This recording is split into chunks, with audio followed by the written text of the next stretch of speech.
Welcome back to the show. It's 6:33 this morning. You've heard the stories of, baby boomers on social media, making, not really understanding the whole, emoji language and the whole, the whole abbreviation language, right? So like hieroglyphics. Well, yeah, there's the story about the mother and the daughter and their, responding back to each other over text, and the mother says, "I'm so sorry about your loss," because the daughter had lost her dog, to getting hit by a car, and she says, "I'm so sorry for your loss, LOL." And and the daughter responds back, it's like, "What do you mean, by LOL?" And she goes, "Well, lots of love," and rather than laughing out loud, which is what it really means. Yeah. So, you hear these stories. Well, millennials are now going to taking a little bit of fun at at baby boomers, and they've started a new online group called the Group Where We All Pretend to Be Boomers. And there's 229,000 of these individuals, Really? yeah, in this group, and they're all pretending to be boomers. And what they're doing is they're basically typing messages where they make all the typos, put in extra commas and non sequiturs, et cetera, just to kind of poke fun, at boomers. They're poking fun with the Oxford comma? Correct. That is absolutely correct. All right. But interestingly enough, while they're doing this, maybe they should spend some time, rather than being baby boomers, maybe like making fun of them, maybe acting like baby boomers. Saving money, investing, doing those type of things. But more importantly, socializing like baby boomers did. What a concept. What a concept. Actually going out and meeting people. Very interesting. There was a study out this morning talking about how heterosexual couples meet in the U.S. Now, I didn't write the article. I'm just telling you what the study is. It was put out in the Wall Street Journal this morning. But it's interesting that, because there's a couple of sidelines to this story. How heterosexual couples meet in the U.S. So in 1940, about 25% of people, roughly, met in church, right? You go to church. That's where I met my wife. There you go. See, for us old people, we go to church on Sundays and Wednesdays whenever we went to church.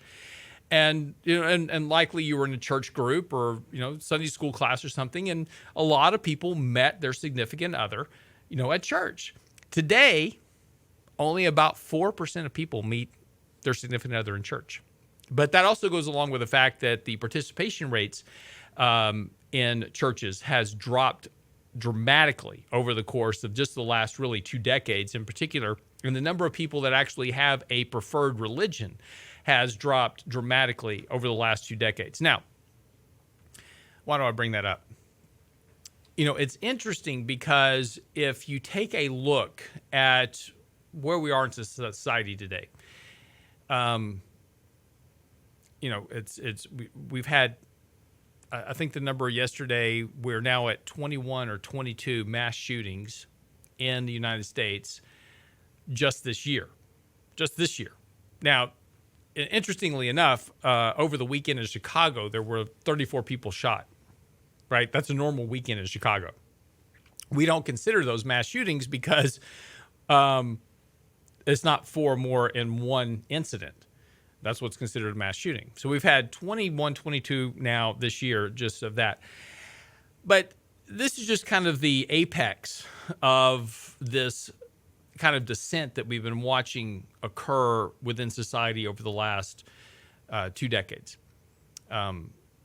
Beginning in 2008, in particular, we had a very strong rise in this idea of racial discrepancies.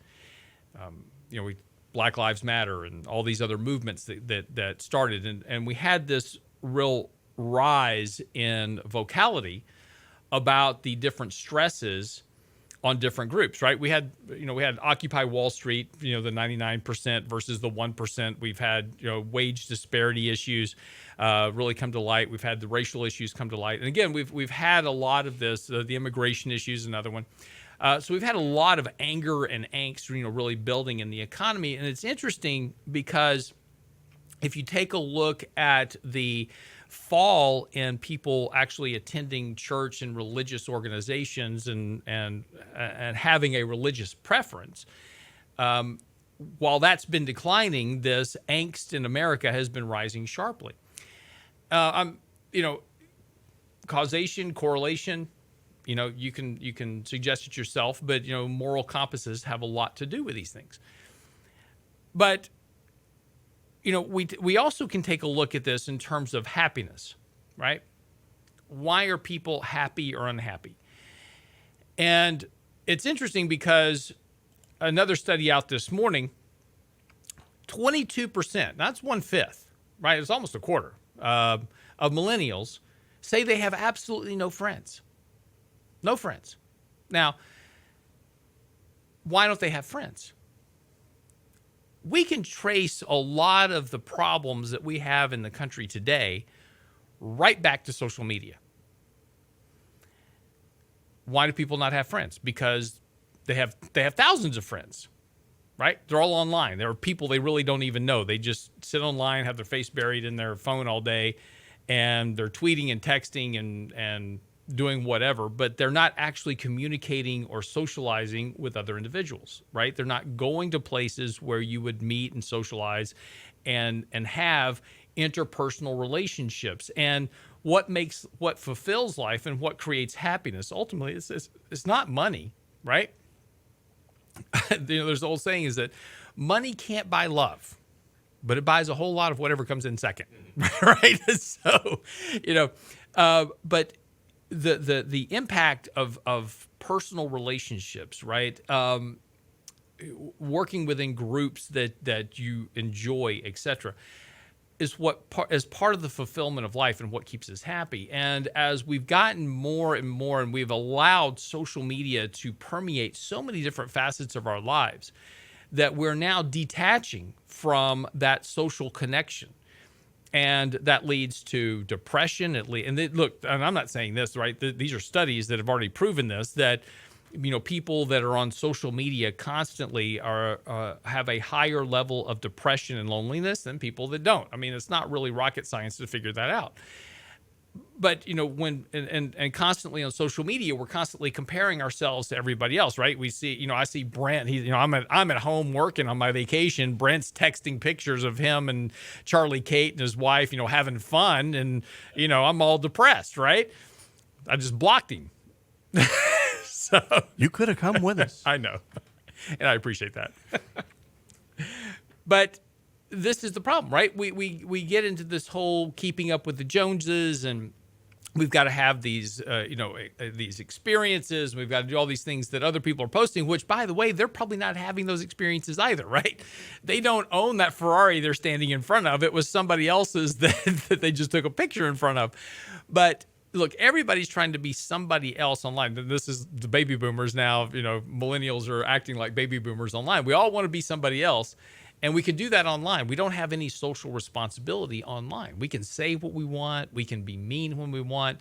This is the greatest thing about Twitter, right? I can sit in the bathroom and tweet mean things about people that I don't even know and just make myself feel better, right? It's just, this is where we've gotten to. We can allow all that hate and all that anger and all that jealousy and everything else to just permeate our social media. And it detracts from the quality of life that we spend. So look, what does this have to do with investing in money? The important part is this is that happiness is not just about money. We can have all the money in the world and be absolutely miserable. There are thousands of people that are super wealthy and they're absolutely miserable because they've destroyed so much of the financial of the non-financial quality of their life, right? The relationships they have with family and friends and other things. Money's great, but it doesn't buy happiness.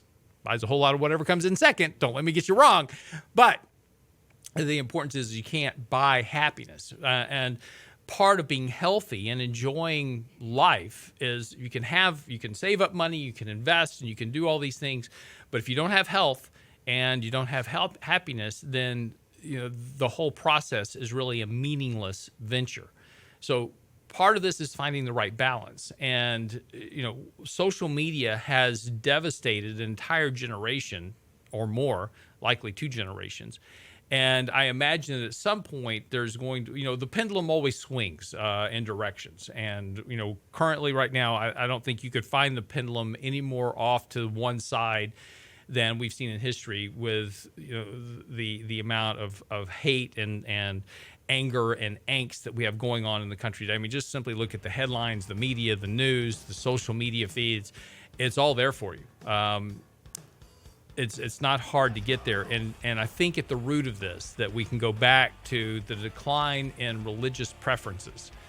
And I'm not saying that you've got to be a Bible-thumping individual, but the one thing, I've tried to explain to my kids about church and what it is, and the purpose is, as I explained to them, is this is your guidebook for life. And if you follow these rules, you'll have a happy life. Because, the issue of what is taught in all religions, right? The basis of all religions, whether it's Buddhism or Judaism or Christianity, is love others as you love yourself.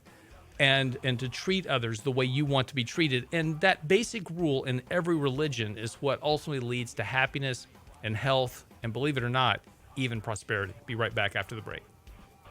Nothing ever slows her down, and the mess is not allowed. Our house in the middle of our street. Our house. Want a longer talk with Lance about your money? Request a personal one-on-one at lancerobertshow.com.